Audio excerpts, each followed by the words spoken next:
क्या आप अपने जीवन में कष्टों से गुजर रहे हैं?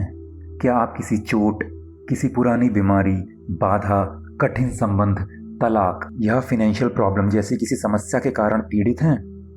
क्या आपने अतीत में कुछ गलत किया और अब दंडित हो रहे हैं? क्या आप अपने जीवन में होने वाली सभी बकवास के लिए भगवान पर आरोप लगाते हैं? क्या आप जीवन में थका हुआ, असफल और भ्रमित महसूस करते हैं? और क्या आप कभी कभी भगवान पे सवाल करते हैं कि मैं ही क्यों? क्या आपने कभी किसी का कुछ चुराया है, पुलिस द्वारा पकड़े गए हो और फिर अदालत में सजा दी गई है? या मुझे इसे इस तरह से कहने दें, क्या आपने कभी पैसा चुराया है और इसका इस्तेमाल मजे के लिए किया है? कुछ दिनों, महीनों या वर्षों के बाद एक दुर्घटना घट गई हो और गंभीर स्वास्थ्य समस्याओं का सामना करना पड़ा हो। अब दूसरे केस में आपने अतीत में खुद के लिए किए गए गलत काम के लिए जो रिजल्ट्स भुगते हैं, उसके लिए भी आपने भगवान को ही दोषी ठहराया होगा।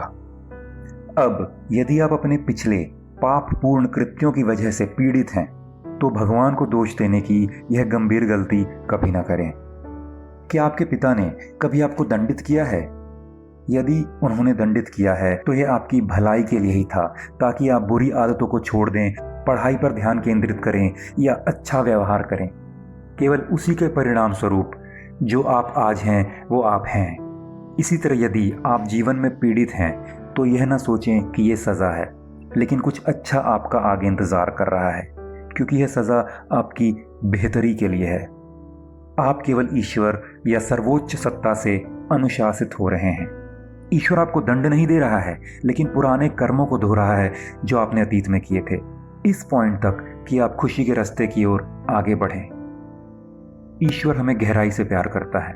यदि ईश्वर दंड देना शुरू कर देता है तो ईश्वर के अस्तित्व पर प्रश्न चिन्ह लग जाएगा। भगवान सर्वोच्च शक्ति, क्षमाशील है और कोई ऐसा नहीं है जो हमें दंडित करे।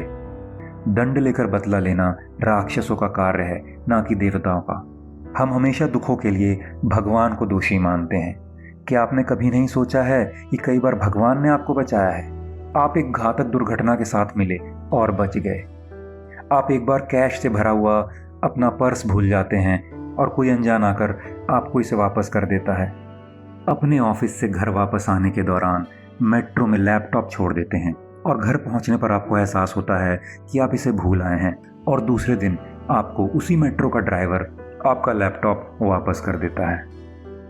जब हमारे साथ कुछ गलत होता है तो हम विभिन्न दृष्टिकोणों से सोचने लगते हैं और हमें सबसे आसान लगता है ईश्वर को दोष देना, ईश्वर को श्राप देना या ईश्वर में विश्वास खो देना।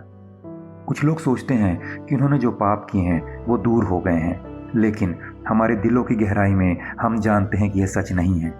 एक बार पाप कर दिया तो वो हमें तब तक नहीं छोड़ता जब तक उसकी सज़ा हमें मिल ना जाए, और इसीलिए जब आपदा हमें मारती है तो हम किए गए पापों और उन कष्टों के बीच में सीधा संबंध बनाते हैं। सेटबैक्स और दुख ईश्वर के प्यार करने का एक तरीका है। इसे ईश्वर के आशीर्वाद का अनोखा तरीका कहा जाता है। अब ये अनोखा क्यों है? क्योंकि ब्लेसिंग्स के लिए सज़ा मिलना अजीब सी बात है। कई बार लोगों को पता नहीं चलता कि भगवान उनके साथ ऐसा क्यों कर रहे हैं, लेकिन साथ ही उन्हें लगता है कि दुख एक आशीर्वाद है। अब आशीर्वाद क्यों? क्योंकि दुख उन्हें ईश्वर और ईश्वर की क्रिएशन के करीब लाता है। इससे उन्हें यह देखने में मदद मिलती है कि जीवन में वास्तव में महत्वपूर्ण क्या है। अधिकांश लोग कष्टों को भी ईश्वर की परीक्षा मानते हैं। आपने उन्हें यह कहते हुए सुना होगा कि भगवान हमारी परीक्षा कर रहा है। ईश्वर विश्वास योग्य है और कभी भी हम में से किसी को नहीं छोड़ता है, विशेष रूप से हमारे कष्ट और परीक्षण के समय में। भगवान को दोष देकर आप बस भगवान को अपनी बेवफाई दिखा रहे हैं। जब सब कुछ होता है तो सब कुछ आपकी अपेक्षाओं के अनुसार हो रहा है और आप आश्वस्त हैं कि आप खुश हैं, लेकिन प्रतिकूलता के मामले में आप देवताओं के अस्तित्व पर सवाल उठाने लगते हैं। कोई भी आपको आपके खुद से ज़्यादा सज़ा नहीं दे सकता है। एक फुटबॉल टीम जीतती है और अपने देश द्वारा सराहना पाती है, जबकि जिस देश को हराती है वहाँ से आलोचना पाती है। तो एक खेल आपको ट्रॉफी ला सकता है और एक ही समय में कोसता भी है। तो यह सिर्फ एक धारणा की बात है। कुछ लोग आपके कर्म की प्रशंसा की भावना से देखते हैं, जबकि अन्य लोग आपको कोसते हैं। मैं यह नहीं कह रहा कि हमेशा सही है, लेकिन ज़्यादातर समय पर यह एक चॉइस का मामला है। आप किसी का पैसा चुराते हैं तो जेल जाने के लिए तैयार रहें।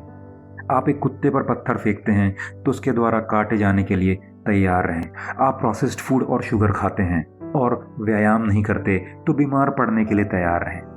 अब शिकायत मत करो कि भगवान ने आपको दंडित किया है, क्योंकि आपने खुद दुखों को आमंत्रित किया है। ज़रा सोचिए इसके बारे में।